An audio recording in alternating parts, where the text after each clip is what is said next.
जो है वो वाणी इनकी विगत हो गई है। माने कृष्ण जब वेणु का वादनाद कर रहे हैं उसमें मौन होकर के ध्यान से सुनते हैं। जब कृष्ण रोकते हैं तब जय हो आहा क्या स्वर क्या राग ऐसा कहकर के प्रशंसा करते हैं, बीच में नहीं। ठीक समय पर जब रुकते हैं या कहीं विशेष श्री कृष्ण अपने स्वर का प्रयोग करते हैं उस ठीक समय पर विगतान्यवाचः ये अहो अहो जय हो कहकर के बोलते हैं। विगतान्यवाचः माने आंख बंद करके ध्यान सुन रहे हैं। जिस समय इनकी समाधि छूटती है खुलती है उस समय भी कोई और बोली इनके मुख से निकलती है, श्री राधा कृष्ण ऐसा कह करके ही ये अपनी नेत्रों को खोल दे। विगतान्यवाचः परस्पर भी यदि कोई बातचीत करनी हो तो ये वृंदावन के पक्षी उस समय कोई भाषा का प्रयोग नहीं करते हैं। विगतान्यवाचः अन्य भाषा का प्रयोग नहीं करेंगे। आपस में संबोधन करना है, राधे राधे राधे एक बात सुनना, ऐसे राधे कह करके ही कहीं परस्पर श्री कृष्ण नाम हरे कृष्ण ऐसा कह करके ही भगवान नाम उनके द्वारा ही परस्पर संबोधन करते हुए ये पक्षी ना बोलते हैं। विगतान्यवाचः अन्य कोई बोली नहीं, हेलो हाय ये भाषा नहीं है। इनकी जो भी भाषा है वो राधे राधे जय श्री कृष्ण हरे कृष्णा ऐसी जो बोली है उस बोली के द्वारा ही ये आपस में चर्चा करते हुए ये बोलते हैं। और कोई दूसरी जितनी भी बात कहेंगे वो भी आधी पर्दी कहेंगे, आधी संकेत में, आधी भगवान नाम के द्वारा। अजी वहां गए थे हरे कृष्णा, वहां पर कुछ भी नहीं है, हरे कृष्ण राधे राधे, वहां पर तो बस राधे राधे ऐसे। तो जो बात कहनी है उसको भी भगवान नाम के संकेत के माध्यम से ही ये जैसे वृंदावन के रसिक जन बोलते हैं जैसी उनकी भाषा ऐसी विगतान्यवाचः इन पक्षियों की भी कोई दूसरी भाषा नहीं है। इनकी भाषा भी राधे राधे की हरे कृष्ण की यही इनकी भाषा है। राधेश्याम यही इनकी भाषा होकर के विराजमान है। तो कीर केक पिक संहते, कीर माने तोता, केकी मयूर, पिक माने कोयल, इनकी संहति माने भीड़, इनका समूह, वो भी उनकी भी स्तंभम आप रभसा सरस्वती। श्याम सुंदर के वेणुनाद को श्रवण करके रभसा माने आनंद के कारण इन पक्षियों की सरस्वती माने वाणी भी स्तंभम आप स्तंभ होकर के स्तंभित होकर के विराजमान है। और आप अपने निम्न गाश्रता, और उस समय यमुना जी का जो जल है वो निम्न का नदी का नाम है, जो ढाल की ओर बहे नीचे की ओर बहे उसका नाम है निम्न का। तो नदी को कहते हैं निम्न का। तो आप निम्न गाश्रता, निम्न का माने नदी में जो आप माने जल था वो जल भी आज जड़ता को प्राप्त हो रहा है।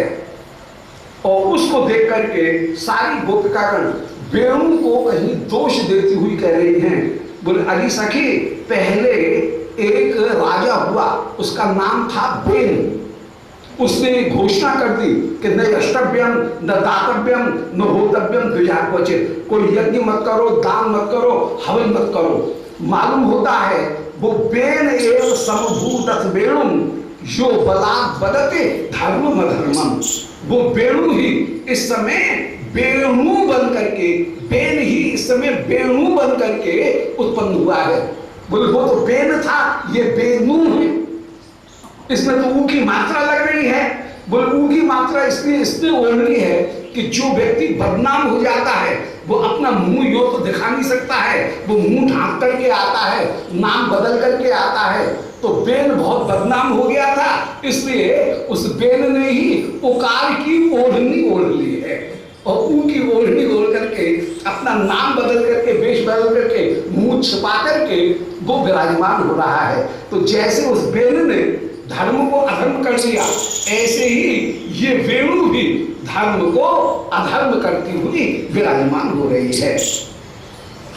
अरे ये वेणु वो कि गा गोप कही, श्रीमद् भागवत के श्लोक हैं, गा गोप कही अनुवनम नयतो उदारो संचार्यंत मनवेणु मुदीर्यंतम अस्पंदनम गतिमताम पुलकस्तरुणाम निर्योग पाशकृत लक्षण योर विचित्रम। ये वेणु उस वेद की तरह ही धर्म को अधर्म करती हुई विराजमान है।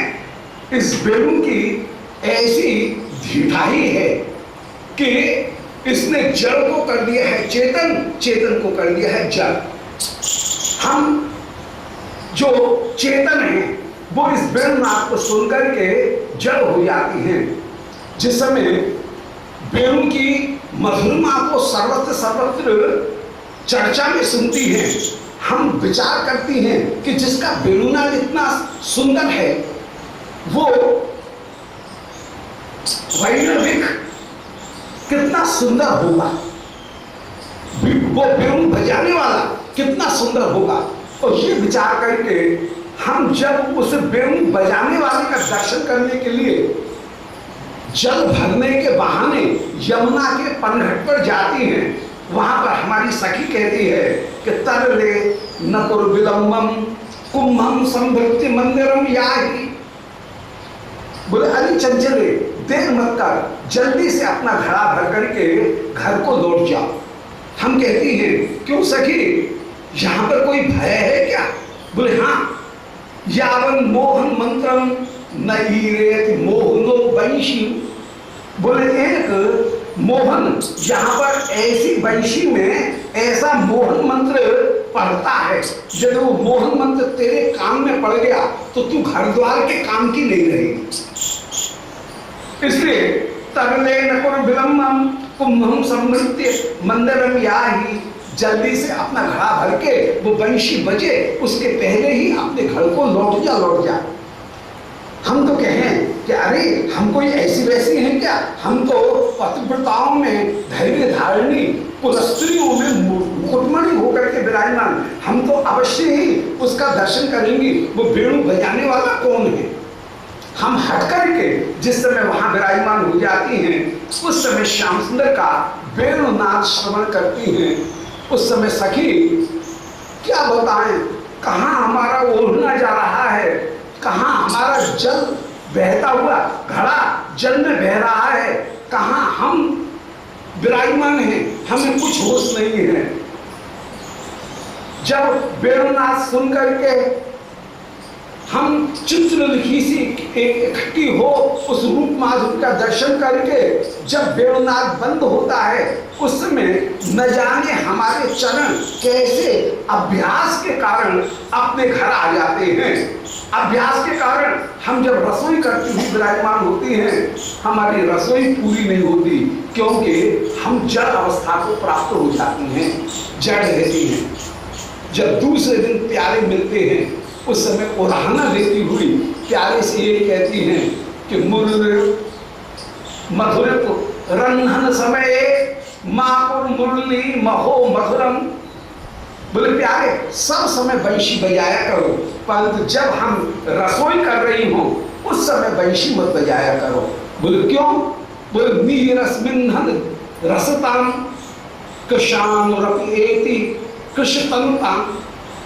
जो चूल्हे में लगा हुआ ईंधन है वह तो रसता को प्राप्त हो जाता है, अर्थात उसमें से मधुधारा इतनी प्रवाहित होने लगती है कि आंच बुझ जाती है, रसोई पूरी नहीं हो। और कृषाणु माने अग्नि, अग्नि का एक नाम है कृषाणु, वो भी कृष्ण तनुता को प्राप्त हो जाता है, वो भी कहीं दीप जैसी लौ लगती है, हमारी रसोई पूरी नहीं होती है। ऐसे अस्पंदनम गतिमताम पुलकस तरुणाम, जो चेतन है उनको ये वेणु स्पंदन प्रदान करती है, जड़ता प्रदान करती है, और जो जड़ हैं उनको चेतनता प्रदान करती है। यमुना की धारा स्थिर हो जाए, गोवर्धन पिघल जाए, जो कोमल है वो हो जाए कठोर, जो कठोर है वो हो जाए कोमल। ऐसे हमारी दशा हो जाए। उस समय कोई गोपी यही कहती है कि अधर्म धर्मार्य चतुर्मुखोदितम मात्र कथम में हृदय सम्मतम भवे कष्टम मुखै अष्टमी अन्यथैव कंसद्विषो संशति वैश्यनिश्वर। श्री गदाधर भट्ट गोस्वामी पाद का, हमारे गाँव का वो श्लोक है कि अरे माँ, अधर्म धर्मादिकम चतुर्मुखोदितम, ब्रह्मा ने जो 4 मुख से धर्म और अधर्म का वर्णन किया, बोले अरे उसकी बात तो माननी पड़ेगी, 4 मुख वाला है, उसकी बात तो नहीं मानेंगे। बोले ठीक है, ब्रह्मा के तो 4 मुख हैं, परंतु ये वैश्य 8 मुखों से, 8 छिद्रों से कुछ और ही कह रही है। तो अधर्म धर्मादि चतुर्मुखोदितम माता कथम में हृदय सम्मतम भवे। हे माँ, मैं कैसे ब्रह्मा के धर्म और अधर्म इस विधि को आदर प्रदान करूं, क्योंकि कष्टम, बड़े कष्ट की बात है कि मुखई अष्टमी, इस वंशी में 8 छेद हैं और इन 8 छेदों के द्वारा अन्यथैव मरद्विषो संशति वंश विश्वना, वो मुरली 8 मुखों से कुछ और बात कह रही है। अब तू बता, 4 मुख वाले की बात मानी जाए कि 8 मुख वाले की बात मानी जाए? बलवान तो 8 मुख वाले की बात होगी। तो धर्म अधर्म, जो धर्म है वही बुलपैशी कर देती है अधर्म, जो अधर्म है उसी को कर देती है धर्म। तो यहाँ पर अस्पंदनम गतिमताम पुलकस्तरुणा, श्रीमद् भागवत में वर्णन किया कि जो चेतन है वे हो जाए जड़, जो जड़ हैं वो हो जाए चेतन। यहां पर भी वही कह रहे हैं कि आप हो निम्न गाश्रता, उस समय निम्न का माने यमुना में स्थित जो आप माने जल है, वे आप हो यद जड़त्व, जड़ता को प्राप्त करके विराजमान हो जाते हैं। इनका विचित्रता, हाय यहां पर ये वंशी में कैसी विचित्रता विराजमान है, इस विचित्रता को देख करके हम आश्चर्यचकित हो जाती हैं। एका विचित्रता, उस समय वेणु माधुरी का ये सब गुणगान आस्वादन ले रही हैं और कह रही है कि उन्मिषद घन मुदस्सु धारणी, ये उन्मिषद घन आज इनके आकाश में उस समय एकदम बादल अपने आप उमड़ आते हैं। उन्मिषद घना, आकाश में बादल उमड़ जाते हैं। श्याम सुंदर गैया चला रहे हैं, सखाओं से कह रहे हैं, सखा कह रहे हैं, बोले भैया आज तो क्वार बाड़े की बड़ी तेज धूप पड़ रही है, शरद का समय है, धूप क्वार में जरा तेज भी हो जाती है दोपहर में। बोले भैया आज तो बड़ी तेज की क्वार बाड़े की धूप पड़ रही है, बड़ी चमका, बड़ा भारी है। आप बोले भैया चिंता मत करो, अभी कोई न कोई व्यवस्था करो। और ऐसा कहकर के श्री श्याम सुंदर अपने आधार पर रख करके जो मल्लार राग गाना चाहते हैं, बोले भैया ये मैं अभी मल्हार राग गाऊं, परंतु कौन से स्वर का आश्रय लेकर के गाऊं? इतने में कोई भोरा गुनगुन गुनगुन करता हुआ श्याम सुंदर के पास में आता है। श्याम सुंदर कह रहे हैं, बोले भैया मिल गयो। अब वहां पर कोई हारमोनियम तो है नहीं कि आप गाना शुरू करेंगे तो पहले काले से शुरू करेंगे कि काले के नीचे के सफेद से शुरू करेंगे कि श्रुति को लेकर के शुरू करेंगे। आपको चाहिए गायन करने के लिए कोई आधारभूत श्रुति, कोई श्रुति मिल नहीं रही है। इतने में कोई भोरा गुनगुन करता हुआ आ जाए, आप बोले भैया मिल गया। और उस भोरे को ही स्वर बना करके, आप आधार बना करके जो मल्हार राग गायन करते हैं, सोई आकाश में मेघ उत्पन्न हो आते हैं और श्री श्याम सुंदर के मित्र बन करके वे मेघ धीमे धीमे श्याम सुंदर के ऊपर वर्षा करने लगते हैं। तो आज ये प्रेम प्रबुद्ध उदिता कुसुमावली भी सक्षम तनोति, आज श्याम सुंदर के ऊपर दृष्टवा तपे बृहपशून अनुचारयन्तम, क्वार के महीने की आतप है धूप, दृष्टवा तपे अनुपशून मनुचारयन्तम, आप गैयाओं को चरा रहे हैं। सखाओं ने कहा भैया बड़ी तेज धूप है, आप बोले अभी छत्ता लगाऊं। और ऐसा कहकर के श्री शांतनु ने जो वेणुनाद किया, उस समय आकाश में मेघ एक साथ उमड़ करके आ जाते हैं। अब मेघ की और कृष्ण की शोभा एक सी, मित्र का वेश वैश स्वभाव सब एक सा होता है, तब मित्रता होती है। श्याम सुंदर भी घनश्याम और मेघ भी स्वाभाविक रूप में घनश्याम होकर के विराजमान। श्याम सुंदर ने भी पीतांबर धारण कर रखा है, मेघ में भी बिजली विराजमान है। श्याम सुंदर ने भी बनमाला धारण कर रखी है, मेघ में भी इंद्रधनुष विराजमान। श्याम सुंदर की भी दंतावली नयन चमकते हुए विराजमान हो रहे हैं, मेघ में भी बगुला उनकी पंक्ति अपूर्व रूप से शोभा को प्राप्त हो रही है। श्री श्याम सुंदर उनमें भी अपूर्व रूप से जो मेघ हैं वे मयूर, आपने मयूर पंख धारण कर रखा है, और मेघ जो है उनको देख करके भी मयूर नृत्य करते हुए विराजमान हो रहे हैं। सो आज नव घनश्याम श्याम सुंदर का दर्शन करके आकाश में जो घन है वे घनश्याम भी आज अपूर्व रूप से बरसने लगते हैं। तो दृष्टवा तपे ब्रज पशुनचार्यन्तम, आज धूप को देख करके उस समय प्रेम प्रबुद्ध उदिता कुसुमावली भी, मेघ जो है वे प्रेम के द्वारा उदित होकर के कुसुमावली भी मन झीनी जो फुहार उनको श्याम सुंदर के ऊपर डालते हुए सक्षम तनोति सर्वो गलयोस तयोरिया, श्याम सुंदर के साथ में सक्ष प्रीति निभाते हुए ये विराजमान हो रहे हैं। श्याम सुंदर के साथ में मित्रता भी कर रहे हैं, सर्वो गलयो, गैयाओं के ऊपर भी और जितने भी सखागण हैं उनके ऊपर भी सक्ष करते हुए, उनके ऊपर भी वर्षा करते हुए विराजमान हो रहे हैं। तो उसी रूप माधुरी का, उसी वेणु माधुरी का वर्णन कर रहे हैं कि उन्निषद घनम उदस्यु धारणी, और उस समय द्यौ माने आकाश, मेघ आकाश, द्यु माने आकाश, वो आकाश द्युलोक भी अश्रु धारणी मानो आंसुओं को बहाते हुए विराजमान हो रहा है, माने झीनी झीनी फुहार उस समय पड़ रही है। तो उन्मिषद घनम, बादल उमड़ आए हैं, और उदस्यु धारणी द्युलोक आकाश वो जैसे आनंद के अश्रुओं की वर्षा कर रही है। स्वयं अति सौभाग्यास्पदम, इस प्रकार स्वयं को अत्यंत अत्यंत भाग्यवान मान रहे हैं।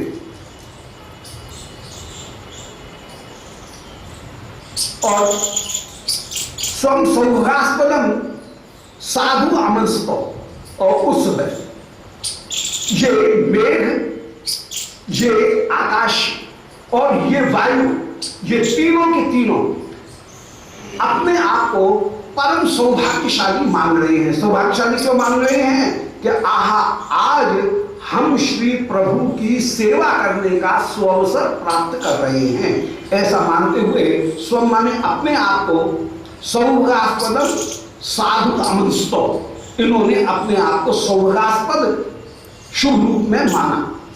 और हिममंद मारुति बीजयती, और उस समय शीतल मंद सुगंध पवन चलने लगा, मानो श्री श्याम सुंदर के ऊपर, सखाओं के ऊपर और गैयाओं के ऊपर ये मारुत पंखा करते हुए विराजमान हो रहा है, सुंदर हवा करते हुए विराजमान है। तो हिममंद मारुति बीजयंती अपि दिगाली, और उस समय जितनी भी दिशाएं हैं वे सब की सब वायु की, मेघों की, आकाश की और बादलों की, इन तीनों की स्तुति करती हुई विराजमान हो रही हैं। तो दिगालीता, सारी दिग माने दिशा रूपी, आली माने सखीगण, दिशाओं की पंक्ति, वो श्री श्याम सुंदर की माने इन सेवकों की स्तुति करते हुए विराजमान हो रही हैं। तो ऐसे घन आकाश ये सब के सब अपूर्व रूप से सुशोभित हो रहे हैं। तो सक्षम तनोत्य सहगो गणयोस अयोध्या, आज सक्ष प्रीति स्थापित करते हुए ये मेघ अपूर्व रूप से विराजमान हो रहे हैं। दोबारा सुने, उन्मिषद घनम, बादल उमड़ रहे हैं, उदश्रु धारिणी द्यौ, उनसे आंसुओं की वर्षा हो रही है, आनंद के आंसुओं की वर्षा हो रही है। और स्वम अति सौभाग्यास्पदम साधु अमस्तौ, और ये सब अपने आप को अत्यंत सौभाग्यास्पद मान रहे हैं। हिममंद मारुति बीजयति, और मारुत वह शीतल मंद रूप में वह बीजना करती हुई विराजमान है। दिशाएं भी शीतल मंद वायु के द्वारा श्याम सुंदर के पंखा करती हुई विराजमान है। इस प्रकार दिगाल ईलता, दिशाओं की पंक्ति, यह ईलता माने स्तुत होकर के दिशाओं की पंक्तियों की प्रशंसा की जा रही है। ऐसी दिशाएं सेवा करती हुई, आकाश वर्षा करते हुए, बादल छत्ता लगाते हुए अपूर्व रूप से प्रशंसित होकर के विराजमान, तो कृष्ण सेवा में ये सर्वदा उपस्थित रहें। संपूर्ण वृंदावन कृष्ण सेवा में सर्वदा सर्वदा सेवा प्रवीण होकर के विराजमान। यहाँ पर कोई भी सेवा प्रवीण है ही नहीं। श्याम सुंदर परम सेवा प्रवीण, किशोरी जी परम सेवा प्रवीण, सखी परम सेवा प्रवीण, श्रीमद वृंदावन परम सेवा प्रवीण, सब परम सेवा प्रवीण होकर के ही निरंतर निरंतर विराजमान। शब्द एश नहीं कंठ वृत्ति कहा, स्वप्रयोग तुम अपयो विनेक्षया, स्वार्थ मात्र पर एव संभ्रमम, गा नए इतरताम यतो खिला।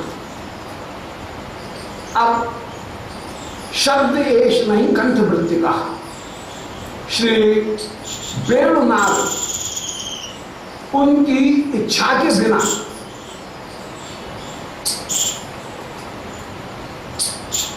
ये जो वेणु के जो शब्द हैं, ये शब्द एश नहीं कंठवृत्ति कहा। वेणु से जो शब्द निकल रहा है वो कंठ की एक वृत्ति मात्र नहीं है। यह कंठ से निकला हुआ केवल कहीं कंपन मात्र नहीं है कि कहीं मूलाधार से जो वायु निकली श्वास में होकर के वह कंठ की तंत्रिकाओं में आई, तंत्रिकाओं से जब टकराई तो उनमें कंप उत्पन्न हुआ, और कंप उत्पन्न होकर के तालू से, ओठ से, दांतों से, कंठ से, नासिका से कहीं अवरुद्ध होकर के वो ही विभिन्न वर्णों के रूप में कहीं प्रकट हो गया हो, ऐसा नहीं है, ऐसा नहीं। तो शब्द एश नहीं कंठ वृत्ति कहा। वेणु का जो शब्द है वो केवल कंठ की वृत्ति मात्र नहीं है।